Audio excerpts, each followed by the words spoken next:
नमस्कार दोस्तों, आइए आपको सुनाते हैं माघ मास के अंतिम शुक्रवार के दिन संतोषी माता की व्रत कथा। एक बुढ़िया थी, उसके 7 बेटे थे। 6 कमाने वाले थे जबकि एक निकम्मा था। बुढ़िया 6 बेटों की रसोई बनाती, भोजन कराती और उनसे जो कुछ छूटन बचती वह 7वें को दे देती। एक दिन वह पत्नी से बोला, देखो मेरी माँ को मुझ पर कितना प्रेम है। वह बोली, क्यों नहीं, सबका झूठा जो तुमको खिलाती है। वह बोला, ऐसा नहीं हो सकता, मैं जब तक आंखों से न देख लूं मान नहीं सकता। बहू हंस कर बोली, देख लोगे तब तो मानोगे। कुछ दिन बाद त्योहार आया। घर में 7 प्रकार के भोजन और चूरमे के लड्डू बने। वह जांचने को सिर दुखने का बहाना कर पतला वस्त्र सिर पर ओढ़े रसोई घर में सो गया।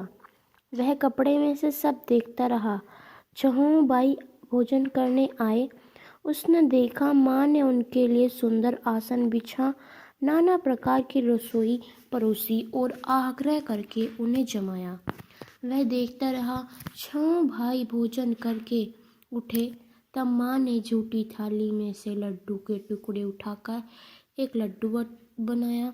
जूठन साफ कर बुढ़िया माँ ने उसे पुकारा, बेटा 6 भाई भोजन कर गए, अब तो ही बाकी है, तू कब खाएगा।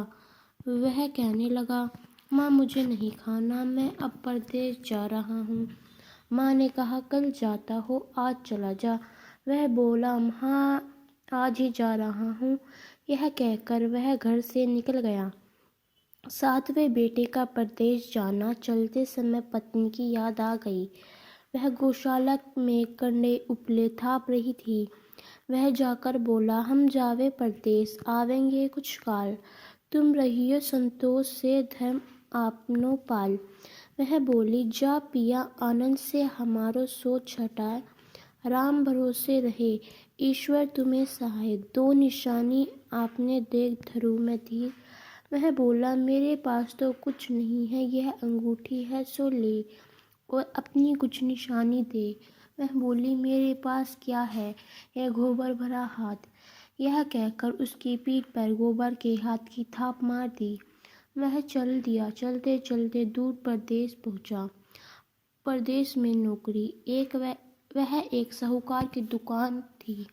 वहां जाकर कहने लगा, भाई मुझे नौकरी पर रख लो। साहूकार को जुर्बत्ती बोला, रह जा। लड़के ने पूछा, तनख्वाह क्या दोगे। साहूकार ने कहा, काम देखकर दाम मिलेंगे। साहूकार की नौकरी मिली। वह सुबह 7 बजे से रात 10 बजे तक नौकरी बजाने लगा। कुछ दिनों में दुकान का सारा लेन देन, हिसाब किताब, ग्राहकों को माल बेचना, सारा काम करने लगा। साहूकार के 7,000 नौकर थे। वे सब चक्कर खाने लगे, यह तो बहुत होशियार बन गया। सेठ ने भी काम देखा और 3 महीने में ही उसे आधे मुनाफे का हिस्सेदार बना दिया। वह कुछ वर्ष में ही नामी सेठ बन गया और मालिक सारा कारोबार उस पर छोड़कर गया। पति की अनुपस्थिति में सास का अत्याचार इधर उसकी पत्नी को सास ससुर दुख देने लगे। सारी गृहस्थी का काम करा के उसे लकड़ी लेने जंगल में भेजते। इसी बीच घर के आटे से जो भूसी निकलती उसकी रोटी बनाकर रख दी जाती और फूटी नारियल की नारली में पानी। एक दिन वह लकड़ी लेने जा रही थी। रास्ते में बहुत सी स्त्री संतोषी माता का व्रत करती दिखाई दी। वह वहां खड़ी होकर कथा सुनने लगी और पूछा, बहनों तुम किस देवता का व्रत करती हो और उसके करने से क्या फल मिलता है। यदि तुम इस व्रत का विधान मुझे समझा कर कहोगी तो मैं तुम्हारा बड़ा एहसान मानूंगी। तब उनमें से एक स्त्री बोली, सुनो, यह संतोषी माता का व्रत है। इसके करने से निर्धनता दरिद्रता का नाश होता है और जो कुछ मन में कामना हो सब संतोषी माता की कृपा से पूरी हो जाती है। तब उससे व्रत की विधि पूछी। वह भक्त ने स्त्री बोली, 1.25 आने का गुड़ जला लेना, इच्छा हो तो 5.25 आने का लेना या ₹1 का भी सहूलियत के अनुसार लाना। बिना परेशानी और श्रद्धा भाव व प्रेम से जितना भी बन पड़े सवा लेना।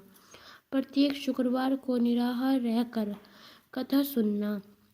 इसके बीच कर्म टूटे नहीं, लगातार नियम पालन करना। सुनने वाला कोई न मिले तो घी का दीपक जला उसके आगे या जल के पात्र को सामने रखकर कथा कहना। जब कार्य शीघ्र न हो, नियम का पालन करना और शीघ्र हो जाने पर व्रत का उद्यापन करना। 3 मास में माता का फल पूरा करती है। यदि किसी के ग्रह खोटे भी हो तो भी माता वर्ष में कार्य शीघ्र करती है।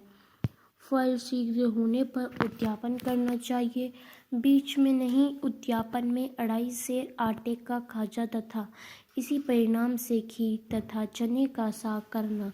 8 लड़कों को भोजन कराना और जहाँ तक मिले देवर जेठ भाई बंधु को हो न मिले तो रिश्तेदार और पास पड़ोसियों को बुलाना, उनसे भोजन करा यथाशक्ति दक्षिण दे माता का नियम पूरा करना।